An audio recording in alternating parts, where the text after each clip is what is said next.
So guys कैसे हैं आप सभी लोग। ऑनलाइन स्टडी फॉर यू के चैनल में आप सभी का स्वागत है। आज हम कराने जा रहे हैं अरिथमेटिक प्रोग्रेशन, दैट इज समांतर श्रेणी का चैप्टर पार्ट नंबर 4। यानी इससे पहले हम 3 पार्ट करा चुके हैं जिनमें एक्सरसाइज 5.1, 5.2, 5.3 ले चुके हैं। सारी हमने जो बेसिक होता है समांतर श्रेणी से रिलेटेड सारे न्यूमेरिकल्स करा रखे हैं। अब हम हायर लेवल के यानी थोड़े अच्छे लेवल के क्वेश्चन कराने जाएंगे। सो फर्स्ट क्वेश्चन ये है कि AP 121 यानी कोई समांतर श्रेणी दे रखी है 121, 117, 113 यानी एक सीरीज होती है, उसको श्रेणी कहते हैं, है ना। का कौन सा पद सबसे पहला ऋणात्मक पद होगा। यानी आप देख रहे हो यहाँ पे 121 आ रहा है, उसके बाद 117 यानी 4 कम हो रहा है। आप देख रहे हैं 21 से 117 पे पहुंच गया, 4 कम हो गया, 4 और कम हो गया।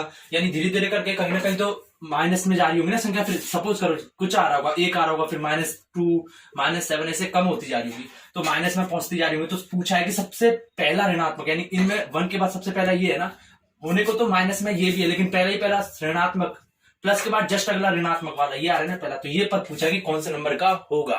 तो गाइस समझ में आ गया। बेसिकली हम कहना चाहते हैं कि ये सीरीज कम होती जा रही, तो कहीं ना कहीं जाने के बाद 0 से कम होगी ऑब्वियसली, क्योंकि कम होती जाएंगी, क्योंकि 113 है। इसके बाद और जाके 1 के पास पहुंचेगी, उसके बाद नेगेटिव में जाएगी। तो पहला कौन सा नेगेटिव पद वाला, कौन सा नंबर का पद होगा जो नेगेटिव होगा। क्योंकि बेसिकली हम देखते हैं, यानी हमें पता है कि an इज लेस देन 0, यानी an क्या होता है, हमारे पास पद होता है कि कोई से नंबर का, जैसे 5वां पद, 6वां पद, 7वां पद। अब मैं पूछूं 117 कौन से नंबर का पद है, तो मैं देख सकता हूं कि सीरीज कहां से स्टार्ट हो रही है, यहां से। तो 117वां कौन से नंबर का पद होगा, ये दूसरे नंबर का होगा। पहला ये हो गया, दूसरा ये तीसरे नंबर का, ये 14वें नंबर का, चौथे नंबर का आगे वाला होगा। इसी प्रकार कोई nवें नंबर का, यानी 5वें या 10वें नंबर का भी हो सकता है वो पद, वो क्या हो जाएगा, नेगेटिव, क्योंकि नेगेटिव पूछा ऋणात्मक। ऋणात्मक क्या होता है, 0 से कम होता है ऋणात्मक। तो इसको हम इस तरीके से दर्शा सकते हैं, an is less than 0, less than यानी 0 से कम, 0 से कम तभी नेगेटिव होगा। तो an का मुझे पता है फॉर्मूला क्या होता है, a plus n minus 1 into d is less than 0, is less than 0। Is it clear students. और a क्या होता है, a होता है यहाँ पे पहला पद,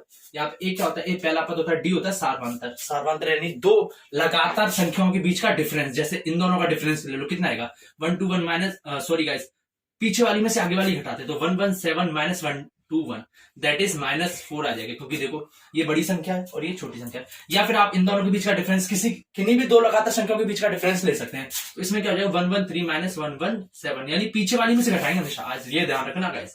ठीक है, जो माइनस 4 यानी सेम ही आएगा हमेशा, देखना सार्वंतर। और इसमें पहला पद क्या कौन सा हो जाएगा, ए हो जाएगा यहाँ पे 121, यानी ए पहला पद ही होता है। ए क्या होता है, पहला पद होता है। और डी क्या होता है, सार्वंतर। ये डी हमारे पास क्या दे रखा है, -4 दे रखा है, यानी दो संख्याओं के बीच का डिफरेंस। तो बस वैल्यू पुट कर दो। ए की जगह क्या लिखूंगा मैं, 121 प्लस एन की जगह मुझे पता नहीं है, वही तो पूछा है, एनवें नंबर का, 5वें, 6वें, 7वें, वही मुझे पूछा है, मुझे पता नहीं है, उसको मैं एन की जगह एन ही रहने दूंगा। इंटू डी क्या है, डी मेरे पास है -4, क्या -4 इज लेस देन 0। अब इसको फर्दर सिंप्लीफाई करूंगा तो 121 प्लस -4 है, इधर ब्रैकेट आ रहे, तो इसको इससे भी गुणा करूंगा, इसको इससे भी गुणा करूंगा ना। ऑब्वियसली ये होता है, जैसे मैं बोलूं कि 2 + 3 इंटू 4, तो मैं कैसे लिख सकता हूं, मैं लिख सकता हूं 4 को 2 से गुणा कर सकता हूं, 4 इंटू 2 प्लस आ गया 4 इंटू 3, यानी दोनों संख्याओं को गुणा कर देते हैं अंदर ब्रैकेट से। तो बेसिकली ऐसे करेंगे, तो -4 को एन से करेंगे तो क्या आ जाएगा, -4 एन आ जाएगा ना। Is it clear. और -4 को -1 से करेंगे तो +4 आ जाएगा। क्यों आ जाएगा, क्योंकि माइनस माइनस दो बार माइनस आ गया, तो +4 आ जाएगा, इज लेस देन 0 हो जाएगा। Is it clear students. अब देखो 121 ये प्लस माइनस माइनस हो जाएगा, -4n और प्लस प्लस प्लस ही रहेगा, तो +4 इज लेस देन 0। तो ये क्या हो जाएगा, ये दोनों सेम जैसे हैं, देखो ये दोनों सेम है, ये अलग आ रहा है, n आ रहा है ना, तो ये तो जुड़ेगा नहीं, लेकिन ये दोनों सेम है और दोनों प्लस है, तो जुड़ जाएंगे तो क्या हो जाएगा, 125 हो जाएगा, 125 हो जाएगा, है ना। Is it clear. इन दोनों को हमने जोड़ दिया। अब ये -4n है, तो मैं इस तरफ भेजूंगा तो +4n हो जाएगा, है ना, माइनस वाला प्लस हो जाता है ना। और मुझे क्या, किसकी वैल्यू चाहिए, मुझे n की वैल्यू चाहिए, n की वैल्यू चाहिए तो मुझे 4 को उठाना पड़ेगा। 4 क्या है, यहाँ पे गुणा में है, क्या है, गुणा में है। उठाने के लिए मैं क्या करूंगा, भाग कर दूंगा दूसरी तरफ भेज के, आपको पता होगा कैसे करते हैं। तो 125/4 इज लेस देन n, यानी n की value is less than n, यानी n इज ग्रेटर देन 125/4। आप सोच रहे होंगे अभी तो लेस देन आ रहा है, ये ग्रेटर देन कहां से गया, मतलब मैंने n को पहले लिख लिया। इधर n की तरफ देखो, n की तरफ खुला मुंह आ रहा है ना, n की तरफ खुला मुंह आ रहा है, तो देखो मैंने n की तरफ खुला मुंह लिखा है ना, n को पहले लिख दिया इस तरीके से ना। तो 125/4 करेंगे तो 4 का डिवाइड 125 से करेंगे तो कितना आ जाएगा, 4 3 जा 12 हो जाता है। Is it clear student, 0। अब इसको फर्दर करूंगा तो 4 1 जा 4 हो जाएगा, है ना। इज इट क्लियर स्टूडेंट्स, 1 बचेगा, दैट मीन्स पॉइंट कुछ और आएगी, जैसे वैल्यू 0 हो जाएगा, 4 2 जा 25 31.25 आ जाएगा। इज इट क्लियर स्टूडेंट्स, इसकी वैल्यू यानी n की वैल्यू क्या आ रही है 31.25, यानी पद की संख्या क्या आएगी 31.25। लेकिन हमें पता है कि जो पद होता है वो हमेशा 1 2 3 4 5 ऐसी तो पद होगा ना। अब मैं पूछू 113, अब 2.5 तो हो नहीं सकता पद, ये पहला दूसरा तीसरा ऐसे ही होगा, तो पूरी संख्या होगी। तो 31.25 की जगह हम क्या लिख दें 32, यानी आगे वाली लिख देंगे, क्योंकि इसमें ग्रेटर देन आ रहा है। क्या है ग्रेटर देन, यानी एन की वैल्यू ज्यादा होनी चाहिए, इससे ज्यादा होनी चाहिए, तो इससे जस्ट आगे वाली 32 आ जाएगी। तो एन की वैल्यू क्या आ जाएगी हमारे पास 32। सो यहाँ पे कौन सा पद हो जाएगा 32 वाला पद हमारा नेगेटिव हो जाएगा। आप निकाल भी सकते हैं, एन की जगह 32 रख दो, ए की जगह 121 रखना और डी की जगह -4 रखना, तो वैल्यू हमेशा उसकी देखना ए एन की नेगेटिव आएगी। अब अगला क्वेश्चन देखते हैं हम। सो गाइस कैसे हैं आप सभी लोग। सो अब हम सेकंड क्वेश्चन लेने जा रहे हैं। दैट इज आप देख सकते हैं कि कोई समांतर श्रेणी दे रखी है, उसका थर्ड पद, कौन सा थर्ड पद और सेवंथ पद, उनको ऐड करते हैं, उनको जोड़ते हैं, तब कितना आता है, तब हमारे पास आता है 6। और अगर उन दोनों गुणा करते हैं तो हमारे पास आता है 8। तब पूछा है उस सीरीज है समांतर श्रेणी, उसके स्टार्टिंग के 16 पदों का योगफल कितना होगा। तो फॉर एग्जाम्पल मैं बोलूं कि जैसे A1 A2 A3 A4 ये कोई समांतर श्रेणी है ना, और इसके हमारे पास बोल रखा है तीसरे और सातवें पद, यानी इसका तीसरा पद आ जाएगा ये रहा, और एक सातवां पद आ जाएगा A7 नाम से ना। इनको अगर जोड़ते हैं तब हमारे पास 6 आता है, अगर इनको गुणा करते हैं तब क्या आता है 8 आता है, यानी A3 प्लस सातवें पद को जोड़ते हैं तब हमारे पास क्या आता है 6 आता है, और A3 गुणा A8 करते हैं तो हमारे पास क्या आता है, तब हमारे पास आता है 8 आता है। सॉरी गाइस A7 यहाँ पे, यानी इनको जोड़ने पे 6 आता है, गुणा करने पे 8 आता है। तब पूछा कि इसके स्टार्टिंग के 16 पद होगा, यानी पहला दूसरा तीसरा चौथा पांचवा छठा स्टार्टिंग के जो 16 पद है उनको ऐड करने के बाद उसकी जो वैल्यू है कितनी आएगी। तो सबसे पहले मुझे जो पूछा है उसका फॉर्मूला लगाने की कोशिश करते हैं, उसके बाद हम पता करेंगे कि भाई उस फॉर्मूले में हमें क्या क्या रिक्वायरमेंट है, कौन कौन सी चीज चाहिए जो हमें फाइंड करनी है। तो बेसिकली 16 पदों का योगफल ज्ञात करना है, तो योगफल का फॉर्मूला हमें डायरेक्ट पता है, हमें ऐसे करने की जरूरत नहीं है 1 + 2 + 3 करो, ऐसे बहुत टाइम हो जाएगा, शाम निकल जाएगा, हमें डायरेक्ट फॉर्मूला यूज करना है। तो S16 दैट इज SN का फॉर्मूला होता है हमारे पास, दैट इज N/2।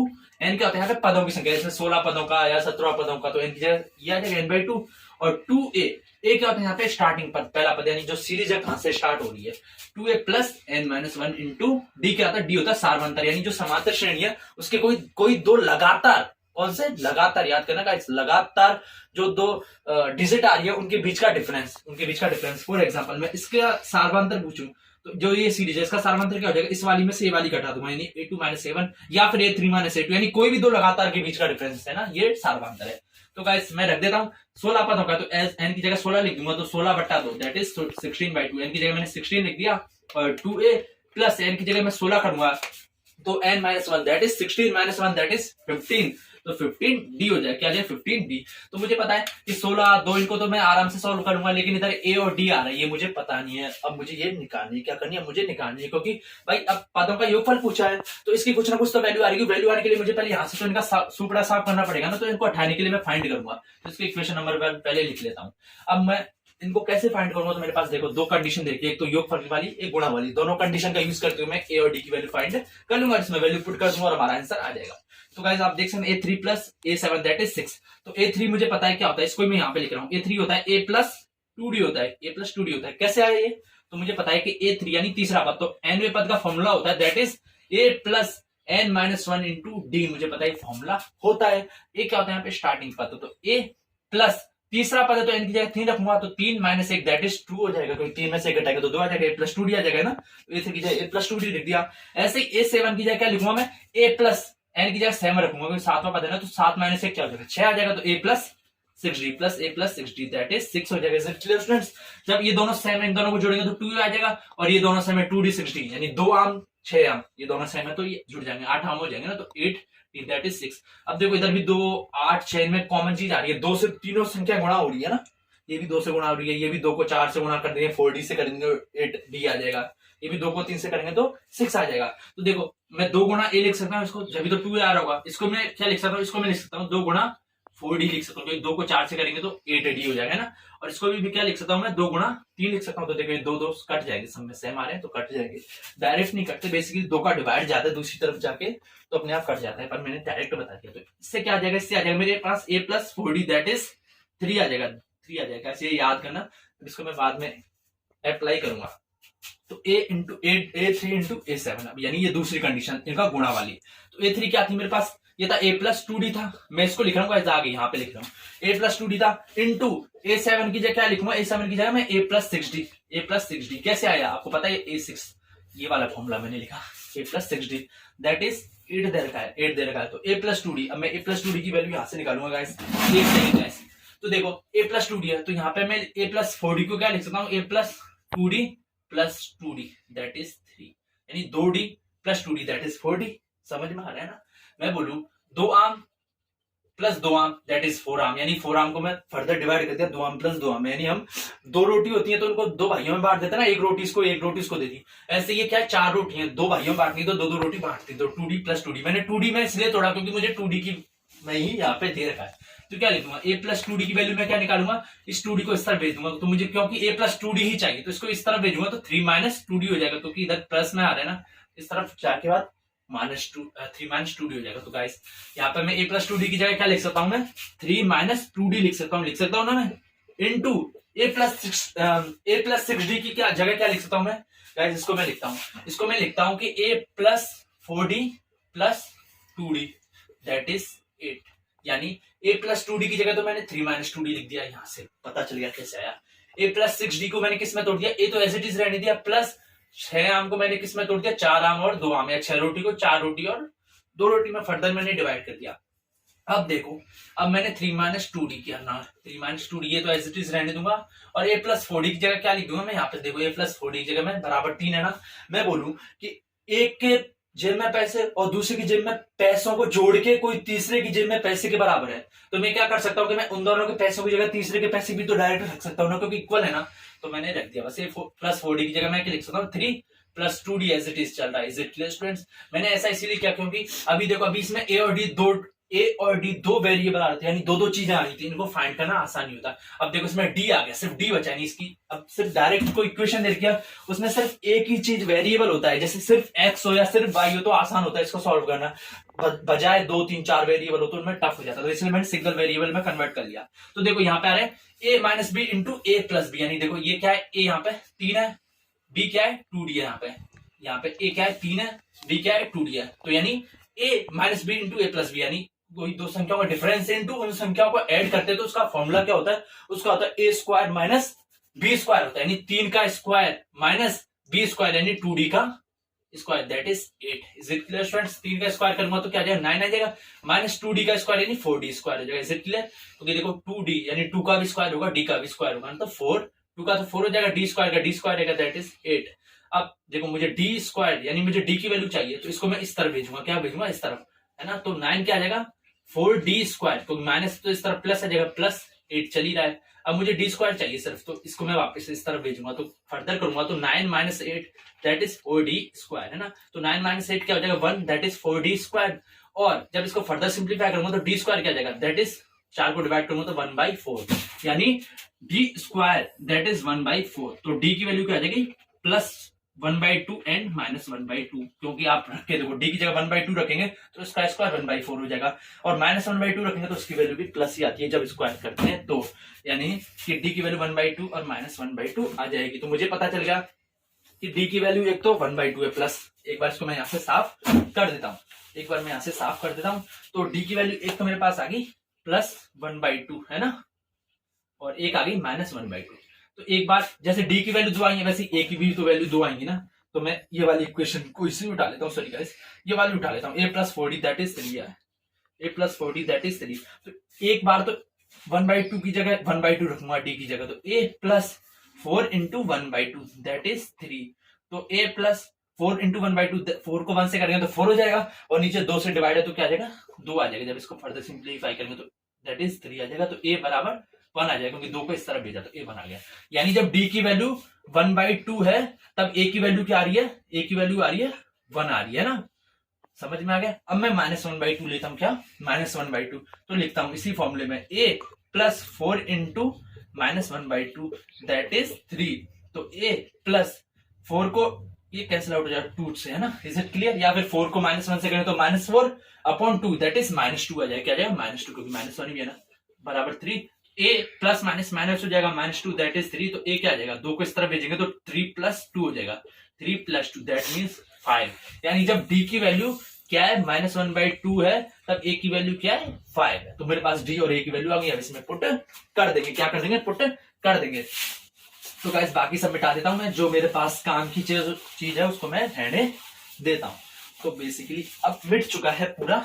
अब एक बार जब मैं D1/2 रखता हूं तो S16, जब D 16/2 क्या ना होता है 8 होता है, 2 8 16, तो 2 इंटू ए क्या हो जाएगा 1 हो जाएगा जब मैं 1/2 लेता, तो 1 प्लस 15 इंटू डी की जगह क्या लिख रहा हूं मैं 1/, is it clear students? 8 into 2 बन जाए 2 हो जाएगा, और 15 को 1 से करेंगे तो 15 की जगह नीचे 2 चला है, 15/2 है ना, इज इट क्लियर? अब देखो ये हर आ गया, अंश और हर आ गया, नोमिनेटर एंड डिनोमिनेटर।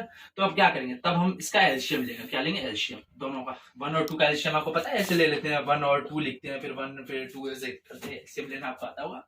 तो 1 को 2 से करेंगे तो क्या आ जाएगा 2 आएगा, 2 को 2 से करेंगे तो 4 आ जाएगा, प्लस अब 2 में से 2 का 2 से डिवाइड करेंगे तो 1 आएगा, 1 को 15 से करेंगे तो 15 आ जाएगा गाइस, ठीक है। 15 प्लस 4 दैट इज 19। आपको आई होप आपको ये सारी चीजें आती होंगी, क्योंकि 6th 7th का 7th 8th क्लास के हैं ये सारे कॉन्सेप्ट। तो 8 इंटू 19/2, तो 2 से कैंसिल आउट करेंगे तो 4, और 19 इंटू 4 करेंगे तो 76, यानी 16 पदों का योग क्या होगा 76 होगा। क्या होगा? 76 होगा, जब हम ये वाली चीज लेते हैं। अब एक बार ये लेके देखते हैं, क्योंकि भाई दो अलग अलग आ रहे हैं ना, D-1/2 ये 5 लेंगे। अब एक बार तो ये रख लिया, तब ये आ रहा है, अब एक बार ये रख, तो जब D equals to -1/2 and A equals to 5 रखें तो रखो इसमें, तो S16 क्या जाएगा 16/2 दैट इज 8 चलता रहेगा, और 2 इंटू ए की जगह मैं क्या लिखूंगा यहाँ पे 5 रखूंगा। क्या रखूंगा? 5 रखूंगा, प्लस 15 इंटू डी की जगह क्या लिखूंगा -1/2 रखूंगा। क्या रखूंगा? -1/2 दैट इज 2 5 जा 10 माइनस 15 इंटू -1, तो माइनस आ जाएगा ना, क्योंकि ये प्लस है ये माइनस, तो एक प्लस और माइनस को गुणा करते हैं तो माइनस आता है। माइनस क्या हो जाएगा 15/2। जब इसका एलसीएम लेंगे तो क्या आ जाएगा, इसका एलसीएम लेंगे 2 आ जाएगा, तो 20 माइनस 15।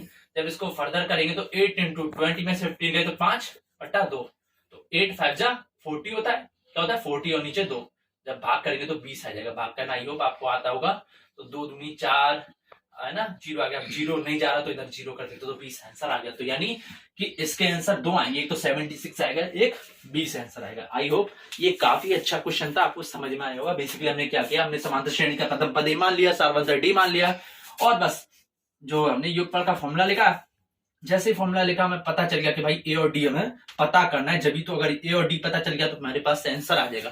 तो ए और डी को पता करने के लिए हमने क्या किया, यहाँ पे जो 2 कंडीशन देखी, एक तो योगफल की, एक गुणनफल की, बस इन कंडीशन को हमने रखा और फिर 2 इक्वेशन बनी, इनको सॉल्व किया और हमारे पास आंसर किया। गाइस आपको ये इक्वेशन सॉल्व करना जरूर सीखना होगा, क्योंकि अभी ये आपको टफ लगे चाहे इजी लगे, लेकिन बाद में जैसे जैसे आगे बढ़ती जाएगी मैथ तो काफी इंपॉर्टेंट हो जाएगा, क्योंकि हर चीज में इक्वेशन तो आएंगी, 2 3 3 आएंगे, अभी तो बड़ी इजी इक्वेशन है। सो अब हम नेक्स्ट क्वेश्चन पे चलते हैं। सो गाइस नेक्स्ट क्वेश्चन आपके सामने, इसमें क्या रखा है कि निम्नलिखित का योगफल ज्ञात करो, यानी फर्स्ट 1000 धन पूर्णांक। तो बेसिकली धन पूर्णांक क्या होते हैं? पूर्णांक मुझे पता है कि पूर्ण अंक यानी पूर्ण संख्या होनी चाहिए, यानी 1 2 3 4 होनी चाहिए ना, या फिर -1 -2, ये भी संख्या तो पूरी है, माइनस यानी नेगेटिव वाली है। लेकिन मैं पूछा है कि क्या रखा क्वेश्चन में कि धन पूर्णांक होना चाहिए पॉजिटिव। धन क्या होता है? पॉजिटिव। ऋण क्या होता है? नेगेटिव, यानी प्लस वाली लेनी है हमें। क्या लेनी है? प्लस वाली। तो प्लस कहां से स्टार्ट होती है? 1 से स्टार्ट होती है। कहां से गाइस स्टार्ट होती है? 1 से स्टार्ट होती है। 1 2 3 4 और ये 5 ये 6, ये क्या है हमारी पूर्ण संख्या है और पॉजिटिव वाली है। तो हमारे पास इनकी जो स्टार्टिंग की 1000 संख्या है, स्टार्टिंग की 1000 कहां तक जाएंगी? ये जाएंगी हमारे पास, मुझे पता होगा इसलिए 1000 तक ही जाएंगी।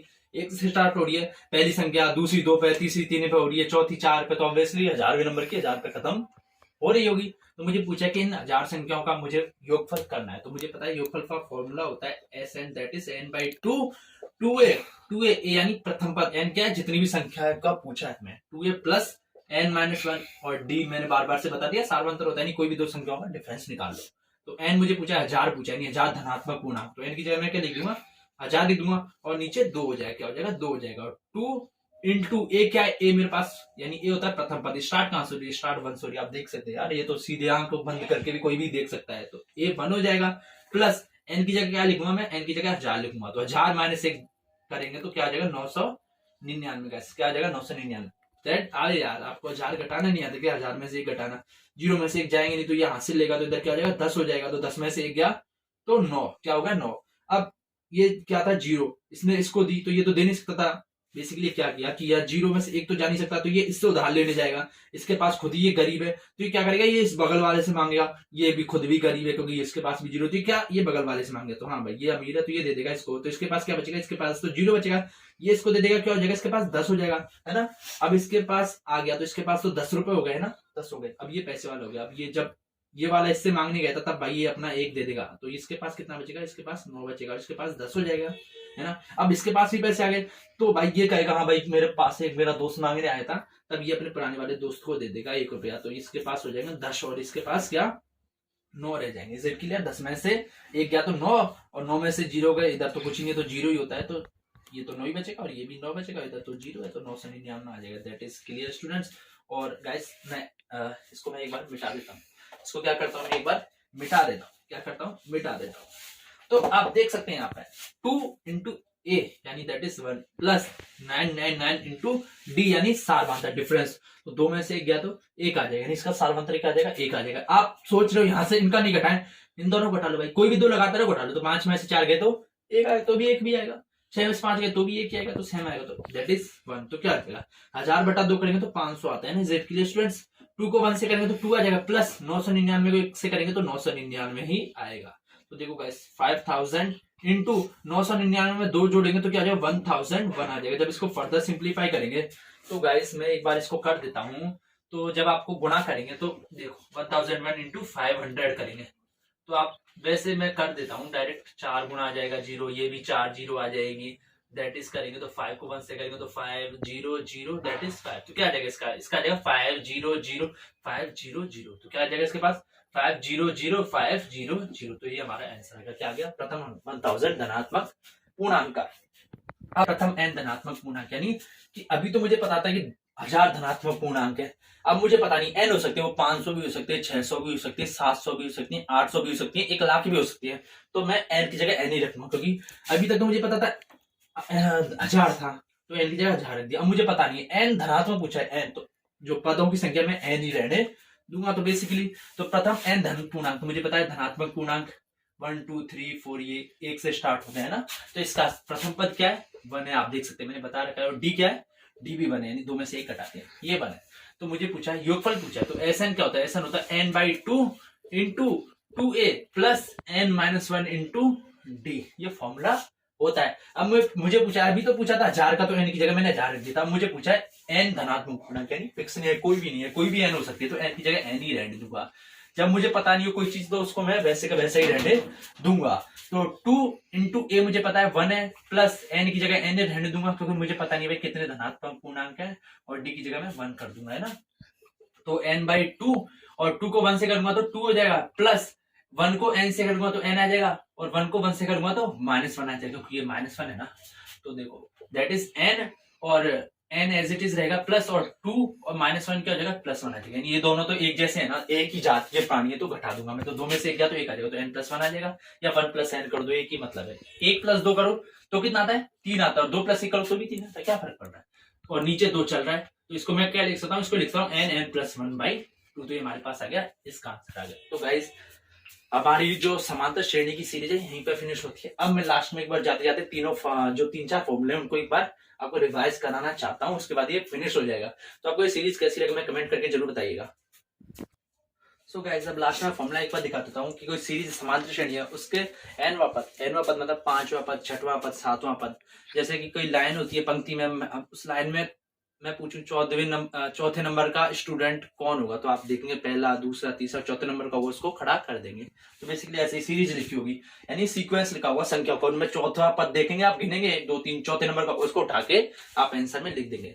तो ऐसे ही nवां पद निकालते हैं, डायरेक्ट निकालने का फॉर्मूला होता है, आप सीरीज दे रखी होगी, आपको 1 2 3 ऐसे 1000 तक दे रखी होगी, और आपको पूछेगा 888 का, तो आप ऐसे गिनने तो बैठेंगे नहीं, 1 2 3 आ गया, 4 आ गया, 5 आ गया, ऐसे तो गिनने बैठोगे नहीं, आप डायरेक्ट फॉर्मूला यूज करोगे, तो फॉर्मूला ही होता है हमारे पास an, दैट इज nवां पद, that is a plus n-1 into d. A क्या होता है हमारे पास प्रथम पद, जैसे फॉर एग्जाम्पल मैं बताऊं a1 a2 a3 a4, ये कोई सीरीज है ना, कोई समांतर श्रेणी है ना, तो यहाँ का जो सीरीज है कहां से स्टार्ट हो रही है, ये a1 से स्टार्ट हो रही है ना, तो a1 क्या आ जाएगा, एक ही जगह आ जाएगा, ये a1 क्या हो जाएगा प्रथम पद हो जाएगा, और डी क्या हो जाएगा, डी हो जाएगा सारवांतर। डी क्या है, सारवांतर, यानी दो क्रमागत संख्याओं के बीच का डिफरेंस, क्रमागत कौन सी है, लगातार वाली। आप या इन दोनों को ले लो, या फिर इन दोनों को ले लो, या फिर इन दोनों को ले लो। ऐसा नहीं कि इन दोनों को ले लो, ये लगातार वाली नहीं है, इनके बीच में एक संख्या आ रही है, बीच में नहीं आनी चाहिए, लगातार नहीं चाहिए, तो उनका डिफरेंस निकालेंगे।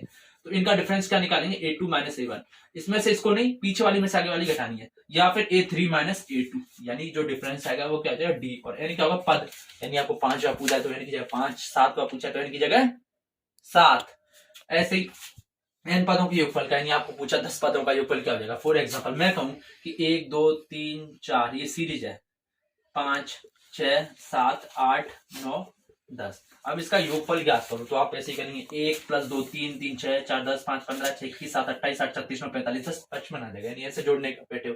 या फिर आप ये फॉर्मूला होता है डायरेक्ट, यानी कि ये फॉर्मूले में वैल्यू सारी पुट कर दो। अभी तो देखो छोटी है, सिर्फ 10 ही पूछा है, आपसे पूछे 600 पदों का, इसी जो सीरीज है उसके 600 पदों का, तब तो आपका माथा चकरा जाएगा, करने बैठोगे तो आप भूल जाओगे, 10 कॉपियां भर दोगे। लेकिन इस फॉर्मूले से आप 2 लाइन में आंसर कर दोगे। तो देखो इस फॉर्मूले में वैल्यू करता हूँ, n की जगह मैं 10 रखता हूँ, है ना, 10/2, और 2a की जगह मैं क्या लिखता हूँ 1, तो 2 into 1 क्या हो जाएगा, 1 हो जाएगा, प्लस n की जगह मैंने क्या लिखा 10, 10 - 1 9, तो क्या हो जाएगा 9 into d। डिफरेंस कितना आ जाएगा, 1 आ जाएगा, इनका बीच का डिफरेंस 2 - 1 1 आ जाएगा, तो 10/2 दैट इज 5 हो जाता है, और 9 गुणा 1 क्या हो जाएगा, 9 हो जाएगा, 9 में 2 जोड़ेंगे तो 11, दैट इज 55 आ रहा है। देखो इससे भी 55 आ रहा था, वैसे ही 55 आ रहा, तो एक तो ये फॉर्मूला आता है। और एक योग का एक ये भी होता है अल्टरनेट, ये a + l n/2, तो 2a + n - 1 into d की जगह मैं क्या लिख सकता हूँ, a + l भी लिख सकता हूँ। ये क्या होता है मुझे पता है, प्रथम पद होता है, और l क्या होता है, लास्ट पद। आपको कभी कभी क्वेश्चन में दे रखा होगा, क्या कर रखा होगा, क्वेश्चन में दे रखा होगा जैसे कि 1 2 और एंड सो ऑन, लास्ट में जाके आपको दे रखा होगा 11 10 दे रखा होगा, सपोज करो, है ना, आपको यानी प्रथम पद भी दे रखा है और भी बहुत सारी चीजें, लेकिन लास्ट पद भी दे रखा होगा। ये लास्ट पद क्या हो जाएगा, एल हो जाएगा, क्या हो जाएगा, एल। तो आप इससे भी निकाल सकते हैं। इससे कैसे निकालते हैं, तो n/2, n क्या है मेरे पास, n मुझे पता नहीं, तो सबसे पहले मैं क्या लिखूंगा, इसके लिए n निकालूंगा, क्या निकालूंगा, n निकालूंगा, किस फॉर्मूले से, इस फॉर्मूले का यूज करते हुए, किस फॉर्मूले का, इस फॉर्मूले का यूज करते हुए मैं n निकालूंगा। कैसे निकालूंगा, an की जगह मैं 10 रख दूंगा, और a की जगह मैं 1 रख दूंगा, और n मुझे पता नहीं है, d डिफरेंस मुझे पता है, 2 - 1 1 आ रहा है, तो इससे मैं n की वैल्यू निकालूंगा, क्या निकालूंगा, n की वैल्यू निकालूंगा। तो n की वैल्यू आ गई तो n मुझे पता है, n की वैल्यू आ गई तो n की वैल्यू रख दूंगा, और a 1 है मुझे पता है, और l अंतिम पद पता है, तो इससे भी हम सॉल्व कर सकते हैं। तो गाइस ये कुछ फॉर्मूले भी थे, बेसिकली इसमें ये 2 ही फॉर्मूले, नीचे सारी चीजें, बस थोड़ा बाद में जाके चीजें कॉम्प्लिकेटेड होती जाती है, लेकिन अगर आप स्टार्टिंग से बेसिक से सही करते जाओगे तो आपको कतई टफ नहीं लगेगा। तो गाइस आपको ये वीडियो हमारा कैसा लगा हमें कमेंट करके बता दीजिए, और इस चैनल को सब्सक्राइब कर दीजिए। Hope all of you will be fine. So thank you, have a nice day, tata, see you soon.